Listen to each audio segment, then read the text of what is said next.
नमस्ते बच्चों। तो आज हम कक्षा 10वीं की नई कविता सीखेंगे जिसका नाम है कबीर बानी और कवि है संत कबीरदास जी। तो पहला दोहा देखो। साधु ऐसा चाहिए जैसा शुभ सुभाए, सार सार को गही रहे थोता देई उड़ाए। हाँ, पहले नए शब्द देखो। साधु यानी गुरु, सूप यानी चावल साफ करने के लिए इस्तेमाल किया जाता है वह, सुभा यानी स्वभाव, सार सार अच्छे गुण, गही अपने पास रखना, थोता यानी हल्के या बुरे गुण, उड़ा यानी फेंकना। तो देखो क्या है, गुरु ऐसा होना चाहिए जैसा सूप, सुभा यानी स्वभाव, जो क्या करे, सार सार यानी अच्छे गुण, गही रहे यानी पास रखे, थोता यानी बुरे गुण, दे उड़ाए यानी फेंक दे। इस दोहे में क्या कहा है, साधु के स्वभाव के बारे में कहा है। साधु यानी कौन, गुरु, ऐसा व्यक्ति जो हमें कुछ सिखाता हो। तो साधु का स्वभाव, सुभा यानी स्वभाव कैसा होना चाहिए, सूप की तरह। अब यहाँ सूप किस लिए इस्तेमाल किया है, सूप का इस्तेमाल यहाँ क्यों किया है। सूप क्या है, जो चावल या अनाज छानने के लिए या साफ करने के लिए जिसका हम इस्तेमाल करते हैं उसे सूप कहते हैं। तो क्या होता है, जब सूप में आप चावल छानते हैं या आप चावल साफ करते हैं तो क्या होता है, जब उसमें जो पत्थर है, कंकर है, उसे हम बाहर निकाल कर फेंक देते हैं और उसमें जो अच्छा है, खाने लायक है, उसे हम सूप में ही रहने देते हैं। यानी जो बुरा है उसे हम निकाल के फेंकते हैं और जो अच्छा है उसे हम सूप में ही रहने देते हैं। उसी तरह एक गुरु को क्या करना चाहिए, अपने शिष्य के अंदर जो अच्छे गुण है, सार यानी अच्छे गुण जो है उसे उसे उसी के पास रहने देना चाहिए या उसे मिलाना चाहिए, और जो बुरे गुण है उसे निकाल कर बाहर फेंकने में उसकी सहायता, उसकी मदद करनी चाहिए। जिस तरह एक सूप क्या करता है, चावल में से जो बुरे हैं वह निकाल कर बाहर फेंकता है और जो अच्छे हैं वो सूप में ही रहने देता है, उसी तरह गुरु को क्या करना चाहिए, अपने शिष्य के अंदर जो अच्छे गुण है वो उसी के पास रहने में उसकी सहायता करनी चाहिए, और जो बुरे गुण है उसके अंदर उसे बाहर फेंकने में उसकी मदद करनी चाहिए। को गुरु का स्वभाव सूप की तरह होना चाहिए, जो अपने शिष्य या बच्चों के अच्छे गुणों को उनके पास रखे और उनके अंदर जो बुरे गुण है उसे निकाल कर बाहर फेंक दे। तो यहाँ सूप का इस्तेमाल क्यों किया है, देखो। जिस तरह सूप चावल या अनाज से कचरा या पत्थर को निकाल बाहर फेंक देता है, उसी तरह एक गुरु को अपने शिष्य के बुरे गुणों को बाहर फेंकने में मदद करनी चाहिए। देखो, दुख में सुमिरन सब करे, सुख में करे ना कोई, जो सुख में सुमिरन करे तो दुख काहे को होए। तो यहाँ पे नए शब्द देखो। सुमिरन यानी भगवान को याद करना, करे यानी करना, कोई यानी कोई भी, काहे किस लिए, होए यानी होगा। तो दुख में सुमिरन सब करे। यहाँ कबीरदास जी क्या कहते हैं, जब मनुष्य के जीवन में कष्ट आता है, विपदा आती है, दुख आते हैं, तो सुमिरन सब करते हैं। सुमिरन यानी भगवान को याद सब करते हैं।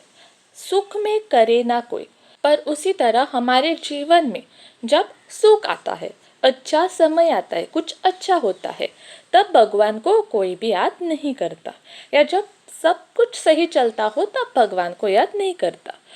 जो सुख में सुमिरन करे, यानी कबीरदास जी कहते हैं कि अगर आपने सुख में भगवान को याद किया तो दुख काहे को होए, तो आपके जीवन में कभी भी दुख नहीं आएगा। तो यह भगवान को याद करने के बारे में कहा है, भगवान के सुमिरन के बारे में कहा है।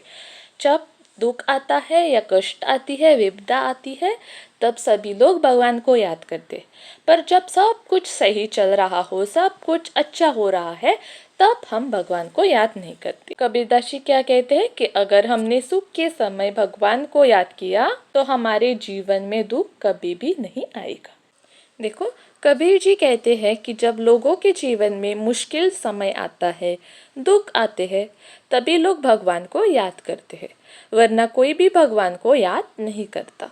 तो कबीर जी हमें बता रहे हैं कि जब हमारे जीवन में अच्छा समय चल रहा है, सुख के क्षण आ रहे हैं, तभी भी हमें भगवान को याद करना चाहिए। अगर ऐसा किया तो हमारे जीवन में कभी भी दुख नहीं आएगा। अगला देखो, बुरा जो देखन मैं चला, बुरा न मिलिया कोई, जो दिल खोजो आपना, मुझसा बुरा न कोई।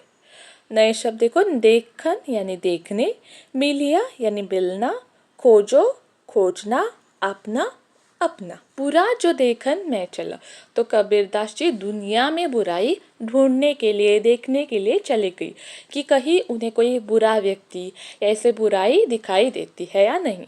बुरा न मिल गया कोई, पर क्या हुआ, कोई भी बुरा व्यक्ति या बुराई नहीं मिली। जो दिल खोजो आपना, इसलिए क्या किया कबीरदास जी ने, अपने आप में झांक कर दे। दिल खोजो आपना यानी अपने आप को देखना, अपने अंदर झांक कर देखना। मुझसा बुरा न कोई, तो क्या पता चला कि अपने आप से बुरा और कोई नहीं है। तो यहाँ क्या कहा है, हमारी आदत क्या होती है, हम हमेशा दूसरों में बुराई देखते हैं, दूसरों के दोष देखते हैं, दूसरों में क्या कमी है वो देखते हैं, पर हम कभी अपने आप को झांक कर नहीं देखते, अपने आप में क्या बुराई है या अपने आप में क्या दोष है, कमी है, वह नहीं देखते। तो हमें हमेशा पहले अपने आप में देखना चाहिए, अपने आप में क्या कमी है उसे सुधारना चाहिए, ना कि दूसरों के दोष और दूसरों की कमियां निकालनी चाहिए। हमें पहले अपने आप को सुधारना चाहिए, अपने आप में क्या दोष है, अपने आप में क्या बुराई है, वह देखना चाहिए। कबीर जी बुराई के खोज में घर से बाहर निकले, परंतु उन्हें कोई भी बुराई या बुरा व्यक्ति नहीं मिला। तो कबीर जी ने अपने आप को देखा, तब उन्हें पता चला कि उनसे बुरा कोई भी नहीं है, यानी अपने आप से बुरा कोई भी नहीं है। हम हमेशा दूसरों की बुराई देखते हैं, परंतु अपने आप को, अपनी बुराई कभी नहीं देखते। अगला देखो, बड़ा भया तो क्या हुआ, जैसे पेड़ खजूर, पंथी को छाया नहीं, फल लागे अति दूर। नए शब्द, भया यानी हुआ या होना, पंथी यानी राही, छाया यानी साया। तो यहाँ क्या कहा है, बड़ा भया तो क्या हुआ, बड़ा हुआ तो क्या हुआ, जैसे पेड़ खजूर, खजूर के पेड़ की तरह बड़ा हुआ तो क्या फायदा, क्या होता है, क्या करता है खजूर का पेड़, पंथी को छाया नहीं, जो भी पंथी यानी जो भी जा रहा है उसे छाया नहीं, साया नहीं देता, फल लागे अति दूर, और फल भी बहुत दूर लगते हैं। इस दोहे में ऐसे बड़प्पन की बात की है जो किसी के काम ना आ सके। यहाँ खजूर के पेड़ का उदाहरण दिया है। खजूर का पेड़, डेट प्लांट और डेट पाम ट्री अगर आपने देखी हो तो बहुत बड़ी होती है और उसके जो पत्ते होते हैं वो छोटे होते हैं, और फल बड़े होने के कारण फल भी कहाँ लगते हैं, बहुत दूर लगते हैं, जिसे हम आसानी से तोड़कर नहीं खा सकते।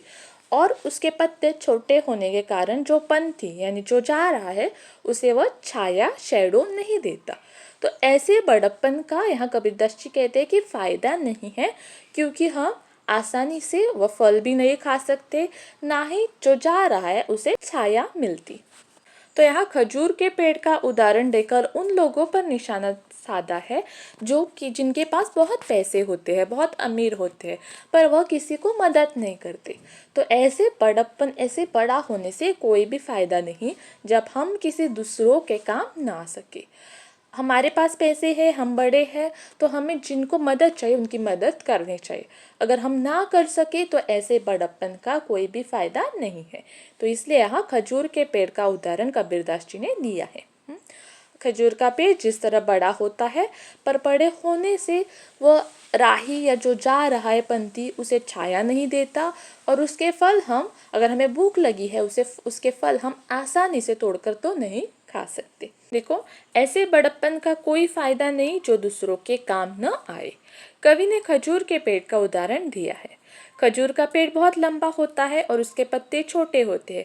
इस वजह से क्या होता है, इस वजह से वह छाया भी नहीं देता और उसके फल भी हम आसानी से खा नहीं सकते। आगे देखो, जो जल बाड़े नाव में, घर में बाड़े दाम, दो हाथ उलेचे यही सज्जन को काम। जल यानी पानी, बाड़े यानी बढ़ना, दाम यानी पैसे, दो यानी दोनों, उलेचे निकालना या फेंकना, सज्जन यानी अच्छा आदमी। कबीरदास जी क्या कहते हैं, देखो, जो जल बाड़े नाव में, अगर आप कहीं जा रहे हो, नाव से जा रहे हो और अचानक आपके नाव में पानी आने लगा, कि जल बाड़े नाव में नाव में पानी बढ़ने लगा, तो जो नाव चला रहा है, जो नाविक है, जो नाव चला रहा है, वो क्या करेगा, वैसे ही बैठा रहेगा? नहीं, वो क्या करेगा, अपने दोनों हाथों से उस पानी को बाहर फेंक देगा। अगर वो वैसे ही बैठा रहा तो क्या होगा, डूब जाएगा। इसलिए नाविक या नाव चलाने वाला क्या करेगा, दोनों हाथों से पानी बाहर फेंक देगा। उसी तरह क्या करना चाहिए, घर में बाड़े दाम से ही अगर घर में पैसे आने लगे, पैसे बढ़ जाए तो क्या करना चाहिए, दो हाथ उलेचिए यही सज्जन को काम। दोनों हाथ से बाहर निकालना चाहिए, यानी क्या, बाहर फेंकना नहीं चाहिए। अगर घर में पैसे आ गए तो हमें दान देना चाहिए, दोनों हाथों से दान करनी चाहिए, या किसी को जब ज़रूरत है उन्हें देना चाहिए। गाँव में पानी बढ़ जाए तो हम क्या करेंगे, उस पानी को बाहर फेंक देंगे, है ना। उसी तरह हमारे घर में ज़्यादा पैसे आ गए तो हमें क्या करना चाहिए, बाहर फेंकना, यानी जाकर बाहर फेंको ऐसा नहीं है, हमें किसी को दान करना चाहिए, या जिनको मदद की ज़रूरत है उनकी मदद करनी चाहिए। यही सज्जन का काम, यानी अच्छे व्यक्ति, अच्छे आदमी की पहचान होती है। देखो, नाव में पानी बढ़ने से समझदार लोग उस पानी को दोनों हाथों से नाव से बाहर फेंक देंगे। उसी तरह कवि कहते हैं कि समझदार या भला आदमी ज़्यादा पैसे हो जाने पर दूसरों को दान करेगा या दान में देगा। देखो, करता था तो क्यों किया, अब करी क्यों पछताए, बोया पेड़ बबूल का, आम कहाँ से खाए। नए शब्द देखो, करी यानी करके, पछताए यानी पछताना, और बोया यानी बोना, टू ग्रो। करता था तो क्यों किया, अब आपने कुछ काम ऐसा कर दिया, अब करी क्यों पछताए, वो काम हो गया तो अब पछताने से कोई फायदा नहीं है। बोया पेड़ बबूल का, अगर आपने बबूल का पेड़ लगाया, बबूल के पेड़ को कांटे होते हैं, कांटे वाला पेड़ होता है। आम कहाँ से खाए, तो उससे आपको आम या फल नहीं मिलेगा। अगर आपने यह सोच के लगाया पेड़ कि मैं यह पेड़ लगाऊंगा उससे फल मिलेगा, नहीं। अगर आपने कांटे वाला पेड़ लगाया तो आपको कांटे मिलेंगे, अगर आपने कोई फल का पेड़ लगाया तो आपको फल मिलेंगे। यानी यहाँ क्या कहा है, कोई भी काम कार्य करने से पहले उसके बारे में सोचना चाहिए, उसका नतीजा क्या होगा उसके बारे में हमें पहले से ही सोचना चाहिए। अगर वह आपने काम कर दिया उसके बाद उसके बारे में सोचने से उसका कोई भी लाभ या उसका कोई भी फायदा नहीं होगा। अगर आपने कांटे वाला पेड़ लगाया तो आपको कांटे मिलेंगे, अगर आपने फल वाला पेड़ लगाया तो आपको फल मिलेंगे। तो जो भी कार्य या काम आप कर रहे हो उसके बारे में पहले अच्छे से सोचो और उसके बाद ही वह कार्य करना, क्योंकि एक बार वह काम हो गया उसके बाद सोचने से उसका कोई भी लाभ, उसका कोई भी फायदा नहीं होगा। देखो, कोई भी काम करने से पहले हमें सोचना चाहिए। अगर हमने कांटे वाला पेड़ लगाया तो हमें कांटे ही मिलेंगे, कांटों का पेड़ लगाकर कोई मीठे फल की आशा नहीं कर सकता। अगला देखो, जो तो को काटा बुवे ताही बोए तो फूल, तो ही फूल के फूल है वाको है त्रिशूल। नए शब्द, तो को यानी तुमको, बुवे यानी बोना, ताही उसको, तो ही तुम्हें, और वाको है उसे। तो कांटा यहाँ बुराई के लिए इस्तेमाल किया है और फूल यहाँ अच्छाई के लिए इस्तेमाल किया है। जो तो को काटा बुए यानी जो तुम्हारे लिए बुरा चाहता है या तुम्हारा बुरा सोचता है, ही बोए तो फूल, उसके लिए तुम क्या करना, अच्छा सोचना। तो ही फूल के फूल है, तुम जैसा सोचोगे, तुम अच्छा सोचोगे तो तुम्हें उसका फल अच्छा मिलेगा। वाको है त्रिशूल, त्रिशूल यानी पनिशमेंट या सजा जो होती है उसके लिए इस्तेमाल किया है। वो जो तुम्हारा बुरा सोच रहा है या तुम्हारे लिए बुरा काम कर रहा है उसका क्या होगा, उसका उसे सजा मिलेगी। यानी क्या कहा है, अगर तुम्हारे जीवन में ऐसा कोई व्यक्ति है जो तुम्हारे लिए परेशानी खड़ा करता है या तुम्हारा बुरा सोचता है, उसके लिए तुम अच्छा सोचो। तुम जो अच्छा सोचोगे तुम्हें उसका अच्छा फल मिलेगा, और वो जो बुरा काम कर रहा है उसकी उसे सजा मिलेगी। तो जैसी करनी वैसी भरनी, यानी तुम अच्छा करोगे तुम अच्छा पाओगे, अगर तुम भी बुरा करने लगे तो तुम्हें भी उसका दंड, उसकी सजा मिलेगी। देखो, जो तुम्हारे लिए बुरा चाहता है तुम उसका अच्छा चाहो, तुम्हारी अच्छाई का फल तुम्हें अच्छा मिलेगा और उसकी बुराई का फल उसे बुरा ही मिलेगा। जैसी करनी वैसी भरनी। आगे देखो, पोथी पढ़ी पढ़ी जग मुआ, पंडित हुआ न कोई, एक अक्षर प्रेम का पढ़े सो पंडित होए। नए शब्द, पोथी यानी ग्रंथ या बड़े बड़े किताब, पढ़ी यानी पढ़ना, जग दुनिया, मुआ मरना, पंडित यानी ज्ञानी, कोई भी, एक यानी एक, अक्षर यानी शब्द। कबीरदास जी यहाँ क्या कहते हैं, दुनिया में ऐसे लोग हैं जिन्होंने बड़े बड़े ग्रंथ पढ़े हैं, बड़े बड़े किताबें पढ़ी है, बहुत ऊंची पढ़ाई की है, पर हम उन्हें सच्चा ज्ञानी नहीं कहेंगे अगर वह किसी से प्रेम या आदर से बात नहीं करता। यहाँ कबीरदास जी ने सच्चा ज्ञानी के बारे में कहा। सच्चा ज्ञानी कौन है? जो हर किसी से, प्राणी मात्र से या मनुष्य से, हर किसी से आदर सम्मान से बात करे। ऐसा नहीं कि अगर आपने बड़ी बड़ी किताबें पढ़ी हो तो ही आपको सच्चा ज्ञानी कहे, नहीं। अगर आपने बड़ी बड़ी किताबें पढ़ी हो पर आपको किसी से बात तक करने नहीं आती, किसी का सम्मान नहीं करती, तो आपको सच्चा ज्ञानी नहीं कहा जाएगा। सच्चा ज्ञानी वही है जो हर किसी से आदर से बात करे, उसे हम सच्चा ज्ञानी कहेंगे। तो कुछ लोग ऐसे होते हैं जो किसी की कमी को या किसी की गरीबी को मजाक बनाते हैं, तो वह ज्ञानी नहीं है। भले आपने पढ़ाई की हो पर आप दूसरों की कमी पर हंस रहे हो या दूसरों का मजाक उड़ा रहे हो, तब आप ज्ञानी नहीं कहेंगे। ज्ञानी वही है जो प्रेम से बात करे, जो दूसरों का आदर करे, जो दूसरों का सम्मान करे। देखो, दुनिया में ऐसे बहुत लोग हैं जिन्होंने बहुत सी किताबें पढ़ी है, बहुत पढ़े लिखे हैं, परंतु अगर वे किसी से प्यार से बात नहीं करना जानते तो उन्हें हम ज्ञानी नहीं कह सकते। ज्ञानी वह है जो दूसरों का सम्मान करे, आदर करे, प्यार से बात करे, तो उसे हम सही अर्थ में ज्ञानी कह सकते हैं। आज हमने कबीर बानी यह कविता पढ़ी। आशा करती हूँ आप सभी को यह कविता समझ में आई होगी।